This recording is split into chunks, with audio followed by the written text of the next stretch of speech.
Crônicas do Amanhecer. Por Feijão Centro Espírita Allan Kardec. Balneário Gaivota, 28 de janeiro de 2019. A teoria do fluido escuro, que tenta explicar a base de 95% do universo. Isaac Newton, Albert Einstein e Stephen Hawking conseguiram grandes avanços para explicar os mistérios do cosmos, mas há uma missão que, apesar de tais esforços, ainda está extremamente atrasada hoje. Só sabemos do que 5% do universo é feito.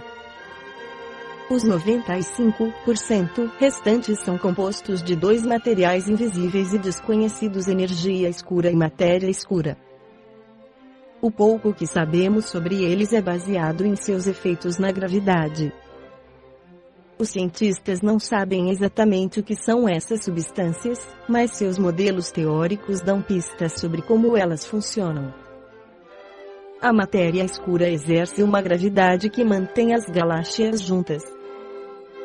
A energia escura, por sua vez, exerce uma força de repulsão que faz com que o universo se expanda.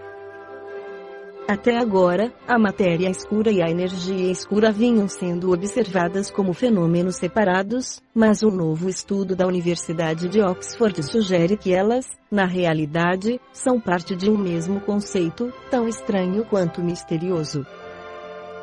O astrofísico Jamie Farnes, autor do estudo, afirma que as substâncias formam um fluido escuro de gravidade negativa.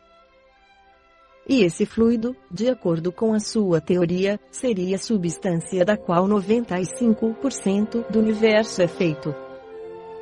O universo foi criado há 13,8 bilhões de anos, com o Big Bang. No começo, não havia estrelas, nem galáxias ou seres vivos. Apenas hidrogênio, hélio e muita energia. No Livro dos Espíritos, Allan Kardec explica na pergunta 27, sobre o fluido escuro, com a terminologia espírita 27. Haveria, assim, dois elementos gerais do universo: a matéria e o espírito. Sim, e acima de ambos, Deus, o Criador, o Pai de todas as coisas. Essas três coisas são o princípio de tudo o que existe, a Trindade universal. Mas ao elemento material é necessário juntar a fluido universal, que exerce o papel de intermediário entre o espírito e a matéria propriamente dita, demasiado grosseira para que o espírito possa exercer alguma ação sobre ela, embora, de certo ponto de vista, se pudesse considerá-lo como elemento material, ele se distingue por propriedades especiais. Se fosse simplesmente matéria, não haveria razão para que o espírito não o fosse também. Ele está colocado entre o espírito e a matéria, é fluido, como a matéria e matéria, suscetível em suas inumeráveis combinações com esta, e sob a ação do espírito de produzir infinita variedade de coisas, das quais não conheceis mais do que uma ínfima parte. Esse fluido universal, ou primitivo, ou elementar, sendo o agente de que o espírito se serve, é o princípio sem o qual a matéria permaneceria em perpétuo estado de dispersão, e não adquiriria jamais as propriedades que a gravidade lhe dá. 27 Seria esse fluido o que designamos por eletricidade. Dissemos que ele é suscetível de inumeráveis combinações. O que chamais fluido elétrico, fluido magnético, são modificações do fluido universal, que é, propriamente falando, uma matéria mais perfeita, mais sutil, que se pode considerar como independente. No livro Evolução em Dois Mundos, o espírito André Luiz, pela psicografia de Francisco Cândido Xavier, esclarece que o fluido cósmico é o plasma divino, hausto do Criador ou força nervosa do Todo Sábio. Nesse elemento primordial, vibram e vivem constelações e sóis, mundos e seres, como peixes no oceano.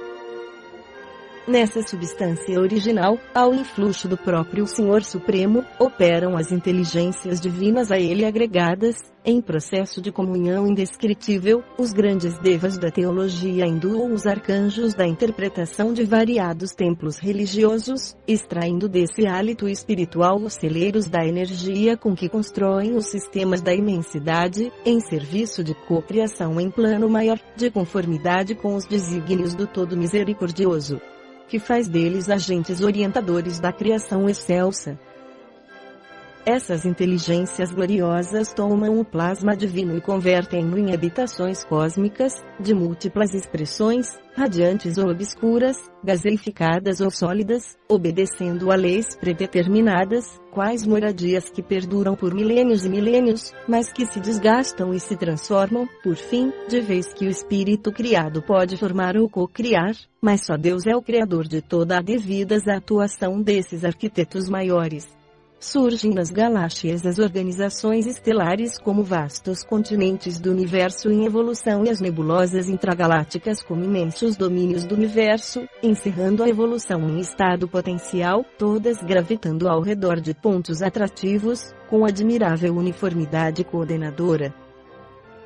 É aí, no seio dessas formações assombrosas, que se estruturam, interrelacionados, a matéria, o espaço e o tempo, a se renovarem constantes, oferecendo campos gigantescos ao progresso do espírito.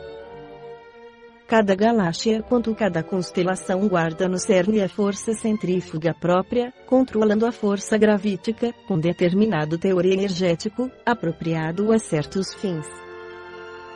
A engenharia celeste equilibra rotação e massa, harmonizando energia e movimento, e mantém-se desse modo na vastidão sideral magnificentes florestas de estrelas, cada qual transportando consigo os planetas constituídos e informação, que se lhes vinculam magneticamente ao fulcro central, como os elétrons se conjugam ao núcleo atômico, em trajetos perfeitamente ordenados na órbita que se lhes assinala de início. Para idearmos, de algum modo, a grandeza inconcebível da criação, comparemos a nossa galáxia à grande cidade, perdida entre incontáveis grandes cidades de um país cuja extensão não conseguimos prever. Tomando o Sol e os mundos nossos vizinhos como apartamentos de nosso edifício, reconheceremos que em derredor repontam outros edifícios em todas as direções. Assestando instrumentos de longo alcance da nossa sala de estudo, perceberemos que nossa casa não é a mais humilde, mas que inúmeras outras lhe superam as expressões de magnitude e beleza.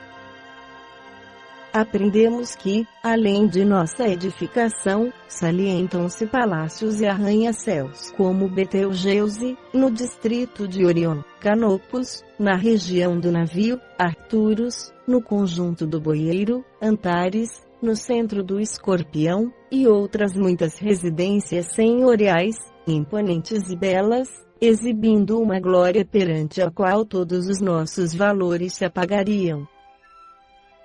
Por processos ópticos, verificamos que a nossa cidade apresenta uma forma espiralada e que a onda de rádio, avançando com a velocidade da luz, gasta 1000 séculos terrenos para percorrer-lhe o diâmetro. Nela surpreenderemos milhões de lares, nas mais diversas dimensões e feitios, instituídos de há muito, recém-organizados, envelhecidos ou em vias de instalação, nos quais a vida e a experiência enxameiam vitoriosas. Esta foi a crônica do amanhecer de 28 de janeiro de 2019, por Feijão Centro Espírita Allan Kardec.